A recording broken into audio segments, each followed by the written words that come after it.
Good morning, it's me again, Katie Onyekere, or Alchemist. I want to talk about why being well-rounded actually might be self-sabotaging you and causing things to take longer. And this is going to be in relation to if you're somebody who feels like you're always having to choose between your self-development and your health, or you feel like things are in conflict and it's so difficult for you to figure out how to have all of the things that you want or how to be balanced in your life. And, how can I be loyal to everything that's important and everything that's valuable to me? And, maybe you've done some coaching calls or worked with some coaches that gave you that wheel of life, and you took all the tests and you took all the assignments and you were like, oh no, I'm at a 5 out of 10 on these 10 areas. So you're busy trying to eat the best food and get the best workout and get the best sleep and learn the most things. And you're trying to learn 4 different things. And you read a book that said that you needed 7 types of income. And now you're reading another book that says, the 7 habits of highly effective people. So now you're trying to learn 7 new habits. You're trying to wake up at a different time. You're trying to eat differently. You're trying to learn something new. You're trying to honor your family. You're trying to put all of these things first. All of these things are important to you because all you know is that self-growth is important to you. And because you don't know how to prioritize on top of that, all of the inner stories about this, of course, you inevitably fail because you can't do these 18 new things at once. So you inevitably fail. The bottom's going to fall out somewhere. You're not going to be able to keep up with all of these things. It's not going to be sustainable. Most likely, everything is going to fall apart eventually. And this is just like a chemical thing. You're going to hit a wall. You're going to hit some resistance. And your body's going to say, fuck this. I don't know why my internet's been slow lately. Hopefully you can see me. Comment if you can, if you're here. So that I know if I can see your comments. It's like a 50-50 chance I can see your guys' comments on my phone. Oh, I see a heart. That's something. Hopefully that means you can understand me. All right. So, when you really think about it and you really add up the tally, you're trying to do 18 new things and develop 18 new habits in 18 different directions. And you followed the instructions and you did the wheel of life and you did all these different things and you're doing your best. Why does self-growth feel like a struggle? Why are you fighting for every inch? Why do you keep repeating on cycles and giving up on yourself and going back into a slump? And it's because you are trying to be the best in every single area of your life. And you're trying to be everything all at once. Because you're trying to be balanced and well-rounded. But balanced and well-rounded really means trying to be everything and everybody for everyone in every area all at once, all of the time. And then when it doesn't work out, you take it as a personal failure on top of that, which is what I really want to get into here because it's the stories that you tell yourself about these that then actually create a lot of suffering, a lot of self-judgment, and erode your self-trust. And then you're breaking those commitments to yourself on top of that. And so then that's breaking your self-trust. Now when you hear yourself talk, you don't believe yourself. Right? So then that compounds all of these problems, all from the lovely, wonderful intentions and discipline of you trying to do every single important thing and honor every single non-negotiable and learn every new habit in every direction all the time, all at once.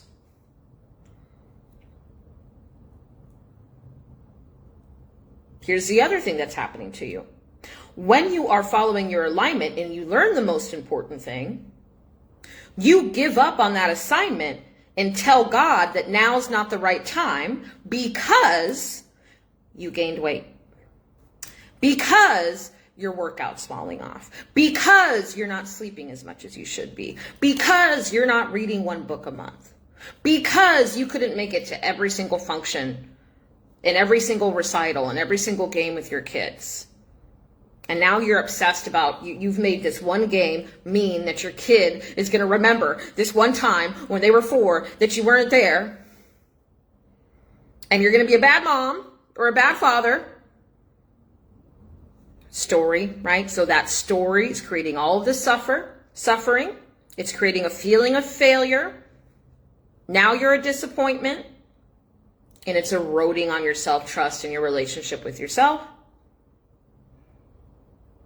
And then that story enforces in your reality. It ends up creating new problems in your reality because that's where you're living. So, unsustainable, too many directions all at once, and a lack of prioritization. So let's talk about what we mean by priorities, because priorities and alignment look very much the same thing.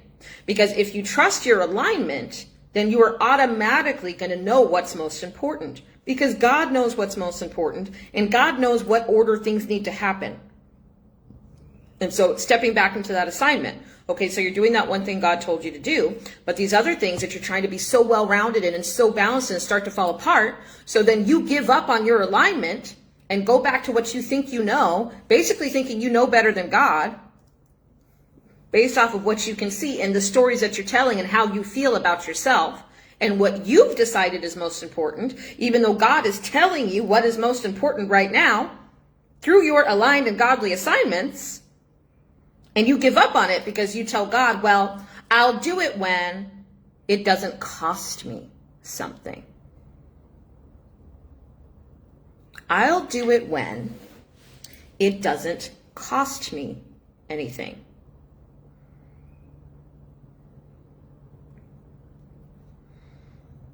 In order for me to become limitless in my channeling, I can channel now for 2 to 10 hours a day. I can have multiple conversations in my head, blah, blah, blah, blah, blah, blah, blah. In order for me to get to the skill point that I am at, in a way that doesn't exhaust me, by the way, in a point of isness, right? In those skills, I used to be a very, very rigid person.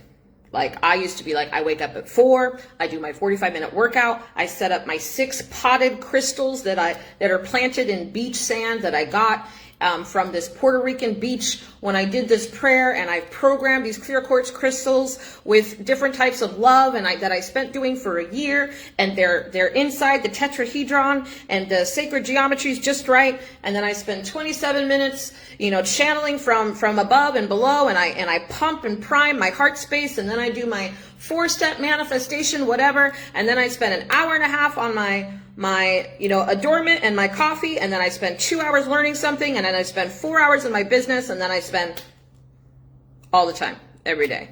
That was me. And then God said, throw all that away. Stop doing all of that. It's time for you to not be dependent anymore. It's time for you to become unstructured. And it was twofold. First of all, I had to break up with the way that I was doing these things. So in this particular story, in this assignment, it was about the way. It's not what I was doing, it was how I'm doing it. And the how is basically the energetic content that ends up turning what you're doing into a physical manifestation, and determines and dictates what that physical manifestation looks like and what the energetic content of that is. So the content of angst, and the content of perfectionism, and the content of hardship and being so proud that I'm just so disciplined. That was the content of all of that. It wasn't serving me. So in my transformation, I had to let all of that go. There were multiple purposes to this. I had to become unstructured. That meant that all of a sudden I became a messy person. I became less organized when I used to be like, boom, boom, boom. I work off of a to-do list and lot, lot, lot, lot, lot. I was like, so like, bam, bam, bam. Multiple jobs, dedicated student, just like, you never catch me slowing down. Be doing squats in the grocery store line. I didn't waste a motherfucking second. And I didn't waste no second, no time. You are going to waste a minute of my time. None of that was serving me. I was made of hardship. I was made of perfectionism. I was made of avoidance. If things weren't just right, I had panic attacks. If my shoes were in the wrong place, I couldn't think or study. I had like extreme OCD. If there was any disorder in my environment, I would have immediate anxiety. So that was creating hardship for me. That was one of many elements growing up. That was why I was the way that I was. I was structured so that I wouldn't be forgetful, and nobody could tell me that there was something wrong with my brain, because my whole life somebody was telling me that there was something wrong with my brain, and I wasn't right. So I became the opposite of that, so that nobody could tell me that those things were true. Right? So I had to let all that go. So in order to become the tap, the open faucet that I am, the cost is that I became undisciplined with my time. Of course, in some ways I'm more disciplined with my time, right? I had to accept now that I'm being called to a form of discipline, in order to become the tap, in order to have open flow, in order to really trust my body, I had to let all of that go. And now it's my assignment to pick those things up based on who I am today, with the content of who I am today, for the reasons that I do it. So now I'm relearning discipline and organization that serves my flow instead of traps it and limits it. Now, instead of being a slave to that schedule, a slave to my wonderful, organized, disciplined routine and get up and go even if I'm dying, and so proud that I've never called in sick, because I used to, crawl myself into work, do or die, and I was just so fucking proud of that. So proud of what a hustler I was.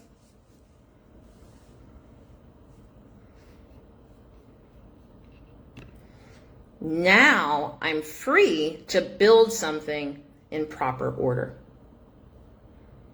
Now I'm not a slave to that. Now I leverage it to serve and funnel and organize my power.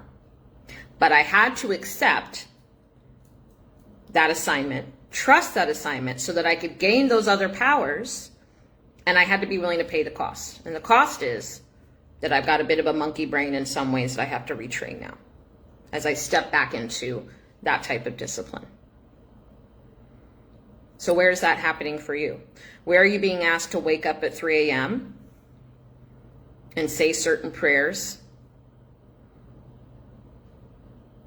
or listen and wait for an answer for a question that you've asked?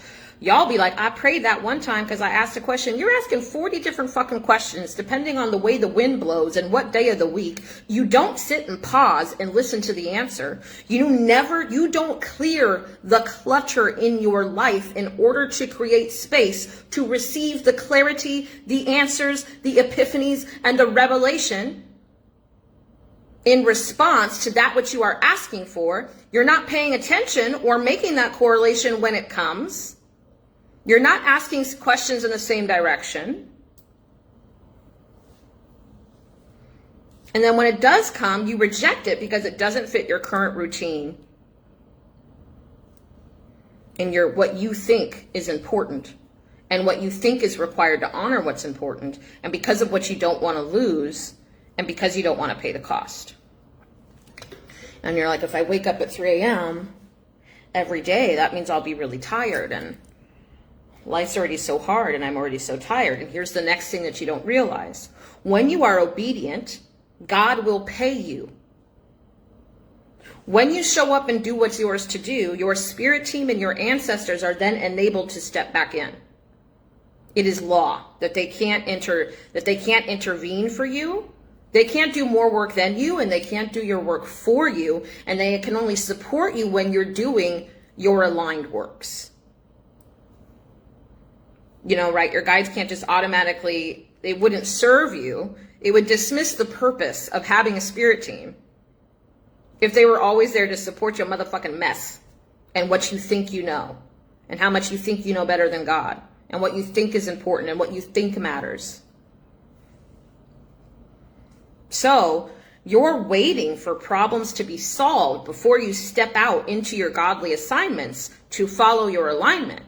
But those problems cannot be solved for you and taken off of your plates until you are following your godly assignments towards your alignment.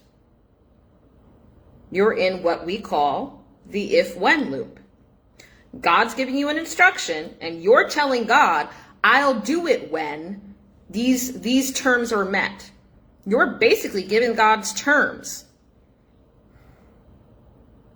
which is saying, I know better than you. I see more than you. Ha!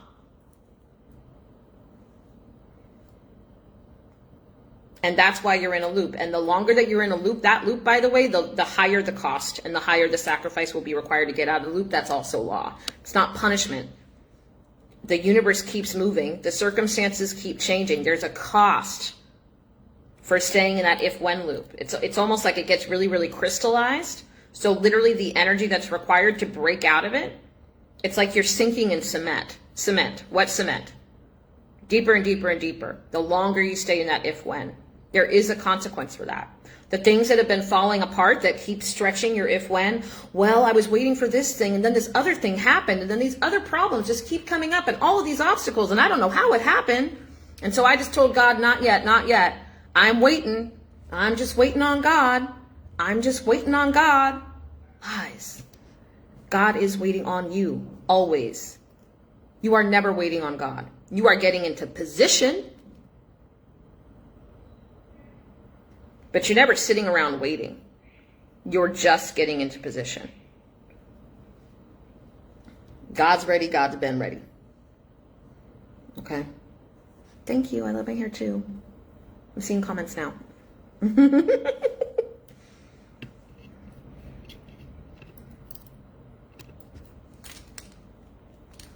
So, what if-when loops are you in? Where have you been hearing assignments and then you've got this made up to-do list of things that you've decided need to be done before you are obedient to your assignment while continuing to pray for your alignment, and then having all of these obstacles and struggles appear that you, in your perception, is adding up to all the reasons why you can't obey God, when in fact the reason that those things are happening is because you didn't obey God. Not as a punishment, but because God understands order, and God, just like the masculine, is trying to be a father that prevents these hardships. So God is telling you, go this way, because God sees the road ahead. So oftentimes, God told you to do that thing that felt totally irrelevant in order to move you into position so that you may not run into those obstacles in the first place. But now you're using those obstacles. You keep telling God, well, because of these obstacles, I can't obey you. No, honey. Because you did not obey God, these obstacles came your way, and you keep insisting on doing it alone. And nobody can help you until you are helping yourself. That is law. It would interfere on your free will. It would interfere on the entire point of this human experience.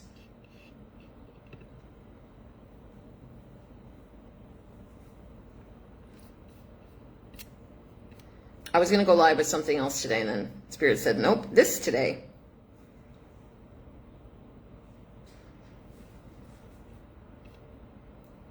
We've got a lot of layers here, so I recommend going back to the beginning to really understand it. It's like the holes you dig yourself, the spiral you took yourself down, all from the genuine, authentic, good intention, which is why good intentions pave the pathway to hell, right? That's why intentions alone are not enough.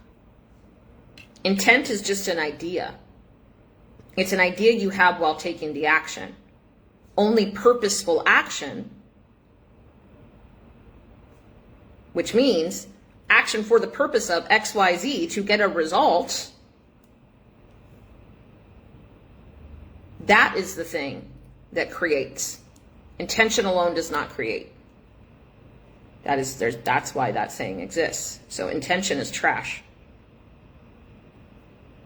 I meant to be respectful when I was emasculating you. I meant to be intentional when I was mothering my husband. I intended to be helpful when I told him he was doing everything wrong. I was just trying to save him. My intention was to get us to a better place when I nagged him and told him he was too slow and tried to help him stay self-accountable and tried to tell him who we should follow and listen to and which way we needed to grow.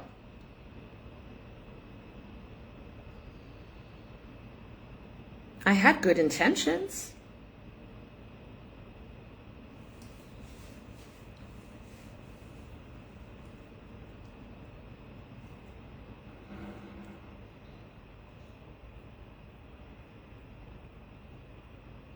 The other problem with the whole intention thing is that, excuse me while I put some whipped cream in my coffee. Yeah, baby. I worked out today, so. This is my treat.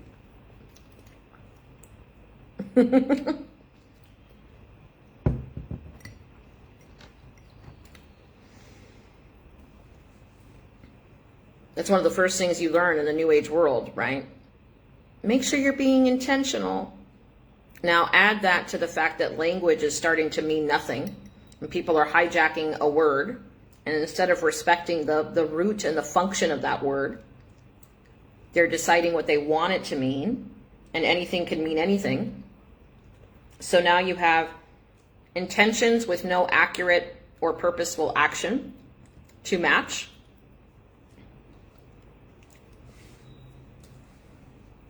Language that means nothing, or rather, actually more accurately, because you can attempt to hijack a word, but it has an attachment to its root.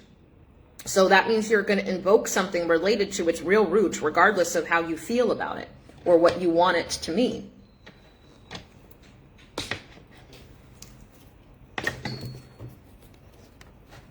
Okay, but before I ramble about that, getting back to this message, I recommend choosing no more than 3 areas in your life to focus on one at a time in order to speed up.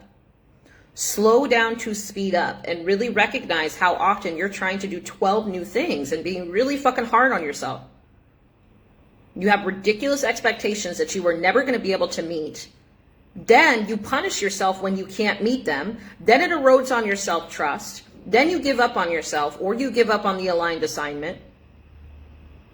Then you keep pivoting and trying new things, so you don't even stick to something long enough for it to become integrated.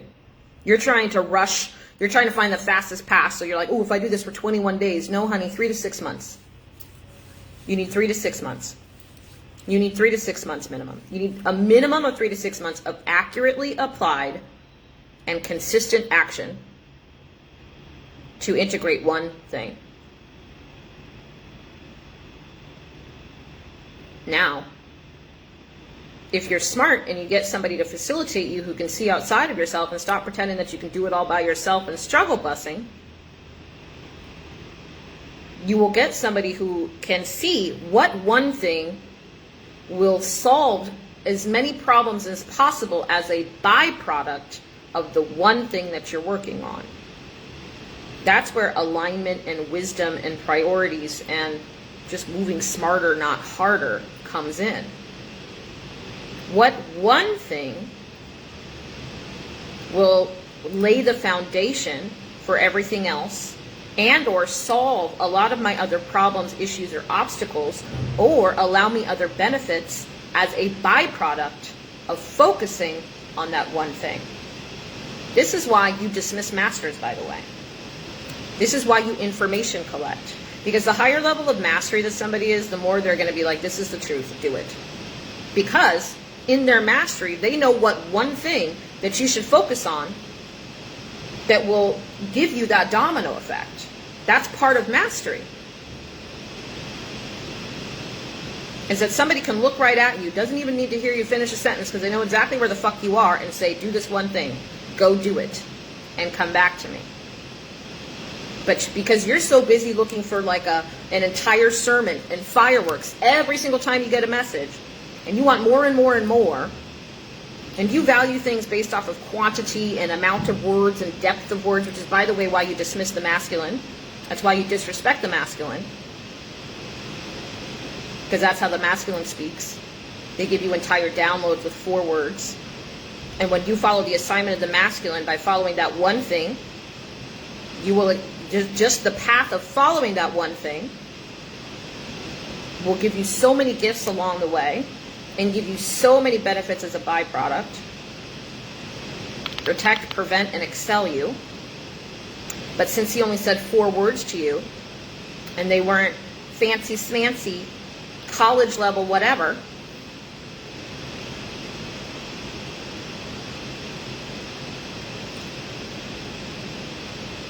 you didn't understand that it was an entire message and a download for you, and that the gift and the insight would be in the action and obedience of that, you dismiss them outright.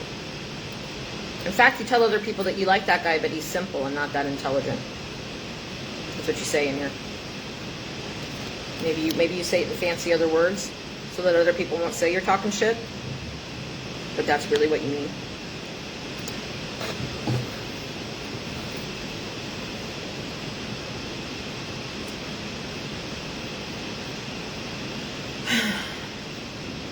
All right, I have a coaching call in 9 minutes. Stop being well-rounded. Choose one thing. Go all in on that one thing. What's one assignment that you've been avoiding? I want you to be really honest about your if-when loop. What's the thing that you've been procrastinating on? And it's the message you keep hearing over and over again. That's another thing you ladies do. I read this. I already received that. I'm trying to get the reading that's going to give me something new. Why? If you're still hearing this message, then that's your assignment. Why are you getting a 10th reading?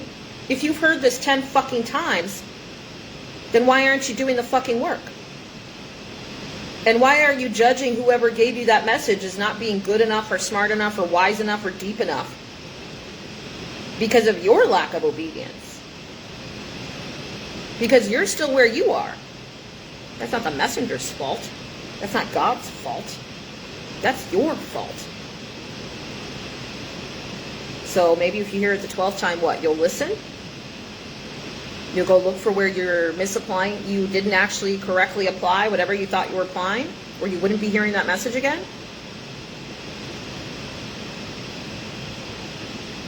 You're just bored and looking for something that excites you. You need alignment to always be exciting. You need healing to always be exciting. You need your God keys to always be exciting. By the way, this is another version. Ooh, I'm glad that I might do another live on this whole thing, but I'll drop this. A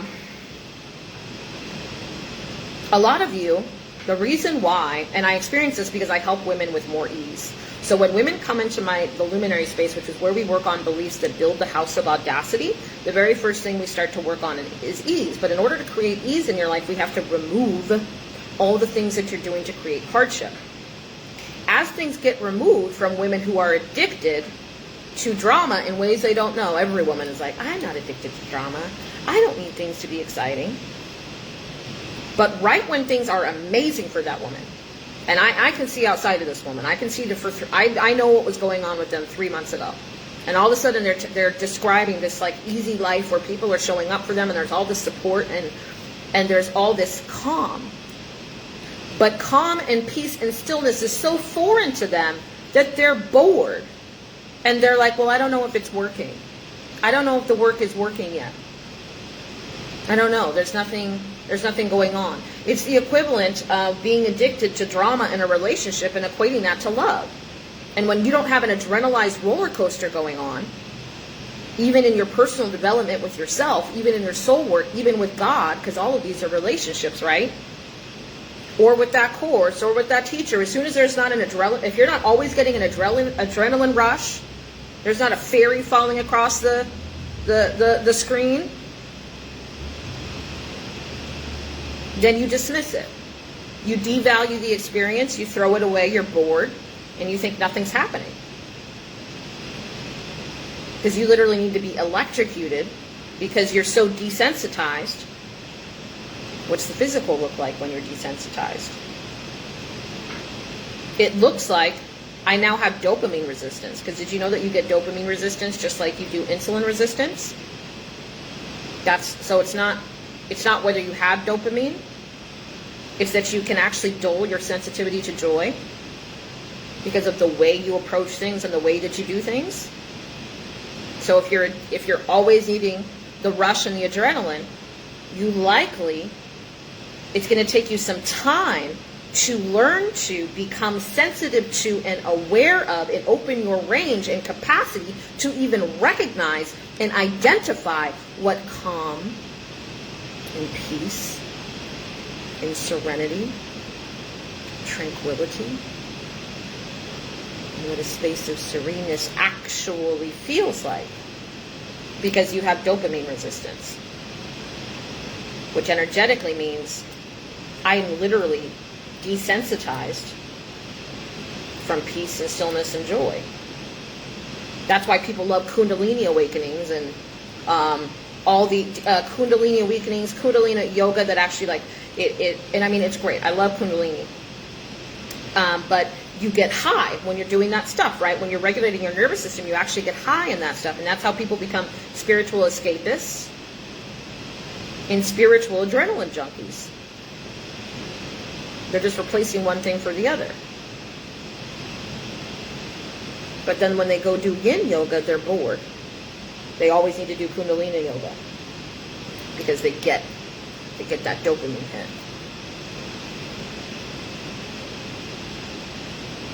Now if they're not doing cold plunges, it's not really working. If they're not sore for 3 days, they'll dismiss a workout plan because they're not sore for 2 days. And they're like, but I'm not crying and I'm not in pain. Did it work?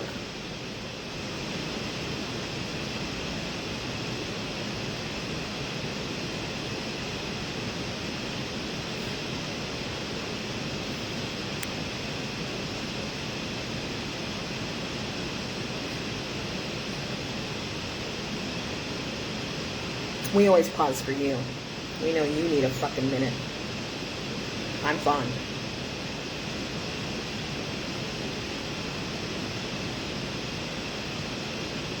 Okay. Off I go to coach my business mentorship ladies, and then my belief mentorship ladies, and then my intuition mastery students. Because today's coaching call day. Share. Make a post and share what you're going to be. What if when loop are you going to stop? Where are you going to call yourself out on the if when loop? Tag me. Hashtag no more when. The time is now. Not all hashtag. No more when. Hashtag time is now. Hashtag obedience. One of those works. Okay? Love your faces. Now go do the motherfucking thing that scares you. Go look at that procrastination pile. And if you don't have a clear list of what your godly assignments even are, there's not a clear list you can go to that's like, this is what God's telling me to do, you fucking up. Go get a book. All right, love your face. Bye.